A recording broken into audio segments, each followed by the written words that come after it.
వంటి ఘటన కూడా ఈ చంద్రబాబు నాయుడు గారు ఈ 11-12 నెలల కాలంలోనే చూసాం.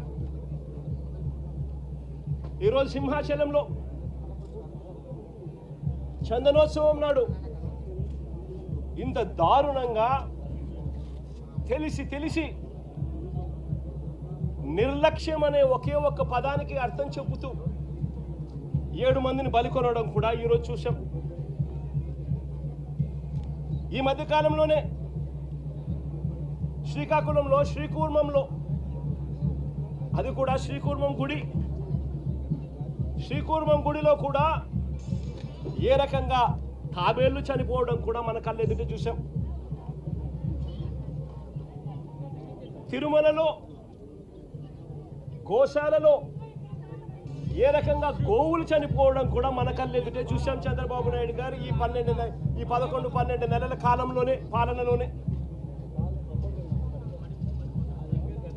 కడపలో కాశీనాయన ఆశ్రమంలో ఏ రకంగా బుల్డోజర్లతో కలెక్టర్లే స్వయంగా వచ్చి కాశీనాయన స్వామి ఆశ్రమాన్ని, కాశీనాయన స్వామి గుడిని ఏ రకంగా ధ్వంసం చేశారో కూడా మన కళ్ళెదుటే చూస్తూ ఉన్నాం.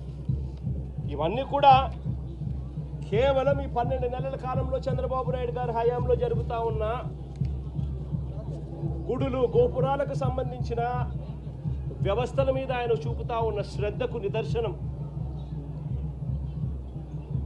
ఏదైనా కూడా పబ్లిసిటీ కోసమే ఆయన చేసేది, ఏదైనా డైవర్షన్ పాలిటిక్సే. పుష్కరాల సమయంలో కూడా గతంలో చూసాం ఏ రకంగా 29 మందిని బలికొన్నాడో కూడా మనం చూసాం. గోదావరి పుష్కరాలలో, రాజమండ్రిలో.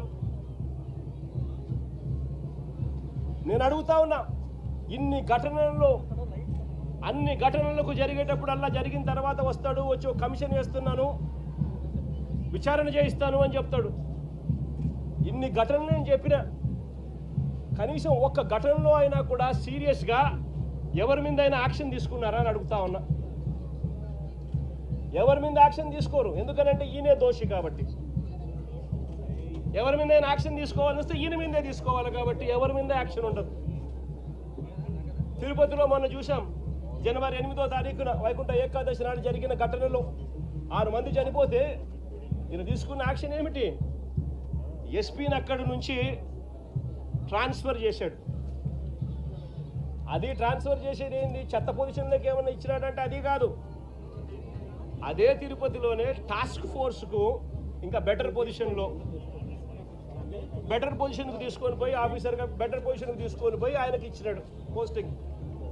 ఇప్పుడు చంద్రబాబు నాయుడు నడుపుతా ఉన్న అరాచక పాలనలో సిట్ అనేది ఉంది కదా, ఆ సిట్లో కూడా అదే సుబ్బరాయుడు అనే ఎస్పీ అధికారే క్రియాశీలక పాత్ర పోషిస్తూ చంద్రబాబు నాయుడు గారి మోచేతి నీళ్లు తాగుతూ చంద్రబాబు నాయుడుకు తానా తందానా అంటూ తాను పనిచేస్తూ ఉన్నాడు. చంద్రబాబు నాయుడు గారు పని చేయించుకుంటా ఉన్నాడు.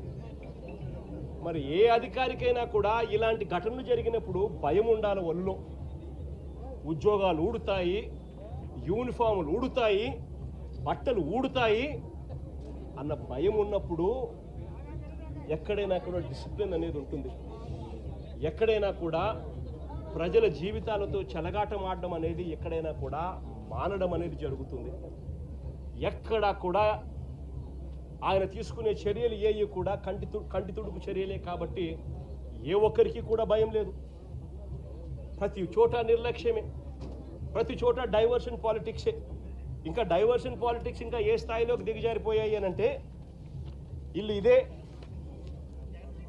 నేను టీవీలలో వాళ్ళ స్టేట్మెంట్లు చూస్తే, ఆ మంత్రులు ఇచ్చే స్టేట్మెంట్ చూస్తే ఆశ్చర్యం అనిపించింది. మొట్టమొదటి స్టేట్మెంటు వాళ్ళు ఇచ్చింది, ఈ గోడ ఎవరి హయాంలో కట్టారో ఎవరు కట్టారో చూడాలంట. మొట్టమొదటి స్టేట్మెంట్ వాళ్ళు ఇచ్చింది, మంత్రులు ఇచ్చిన స్టేట్మెంట్.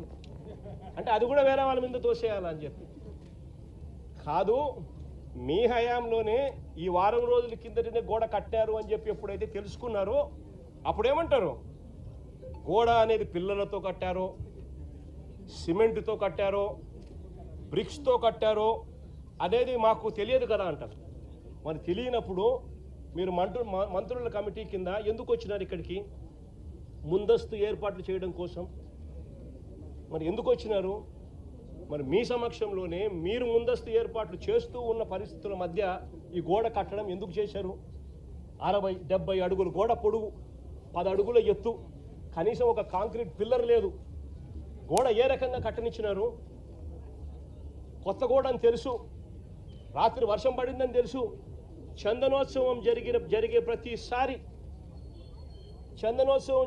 ప్రతిసారి వర్షం పడుతుంది, ప్రతి సంవత్సరం. ఆ సెంటిమెంట్ కూడా మరి వర్షం పడింది అని తెలిసినప్పుడు మరి గోడ పక్కనే మనుషులను ఎందుకు నిలబెట్టారు? ప్రతిదీ కూడా డైవర్షన్ పాలిటిక్సే. ఎక్కడా కూడా తప్పు చేసినాము అని పశ్చాత్తాపం లేదు. ఇప్పుడు ఈ కుటుంబంలో 4 చనిపోయినారు. చనిపోయి ఏదో ముఖస్థుతి కోసం అది జగన్ వస్తున్నాడు అని చెప్పి తెలిసి 25 లక్షల రూపాయలు 25 లక్షల రూపాయలు ఇచ్చే కార్యక్రమం, ఒక ఉద్యోగం ఇచ్చే కార్యక్రమం చెప్తా ఉన్నారు. నేను అడుగుతా ఉన్నా, ఇదే కుటుంబానికి నేను భరోసా ఇచ్చి చెప్తా ఉన్నా, ఇంతకు ముందు ఏదైనా కూడా ప్రభుత్వం అన్నది ప్రజలకు తోడుగా ఉండాలి, ప్రభుత్వం అన్నది ప్రజలకు భరోసా ఇచ్చే విధంగా ఉండాలి. ప్రభుత్వం తప్పిదం వల్ల ఎక్కడైనా కానీ ఎక్కడైనా మనుషులు చనిపోయిన ఘటన ఎక్కడైనా జరిగితే అది ప్రభుత్వం తప్పిదం వల్ల, అంటే మనం ప్రభుత్వంలో ఉన్నప్పుడు జరిగిన తప్పు వల్ల జరిగితే దానికి పశ్చాత్తాపం ఉండాలి.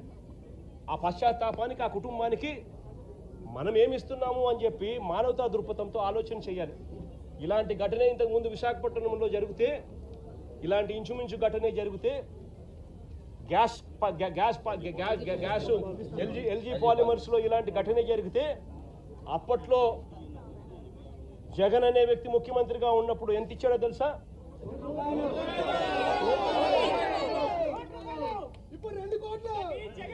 జగన్ అనే వ్యక్తి ₹1 కోటి ఒక్కొక్కరికి ఇచ్చి ఆ కుటుంబాలను ఆదుకున్నారు.